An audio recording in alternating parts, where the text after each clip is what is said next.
Cinema A to Z super ఉందన్న. First of all next NTR అన్న కొత్త లుక్ లాగా అనిపించింది అసలు. అనిరుద్ధ్ నెక్స్ట్ లెవెల్ తీసుకెళ్ళి మూవీని. అనిరుద్ధ్ హీరోయిన్ స్కోప్ లేదు బ్రో, అంతా జాన్వీ కపూర్ స్కోప్ లేదు. మేబీ పార్ట్ 2 లో ఉండొచ్చు, మేబీ తిప్పి కొడితే ఒక 10-15 నిమిషాలు ఉండొచ్చు అంతే. మరి అంత స్కోప్ లేదు.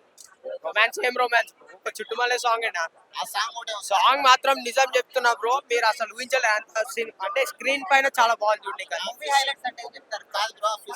Bro highlights bro, NTR and introduction shot, interval, climax అయితే మీరు ఊహించారు అసలు. అంత సింపుల్ అండ్ స్వీట్ ఉంది క్లైమాక్స్.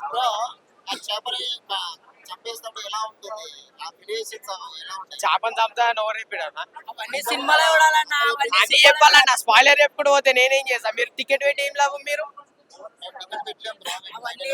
అది అన్ని వేస్ట్ అన్నా, టికెట్ పెట్టి కొనండి. మ్యాన్ ఆఫ్ మాసెస్ అని ఒత్తినే రాలే పేరు. జై ఇండియా లేకపోయినా సినిమా ఇటు వాడేసిన చాలు, స్క్రీన్ పైన బ్లాక్ బస్టర్ చాలు.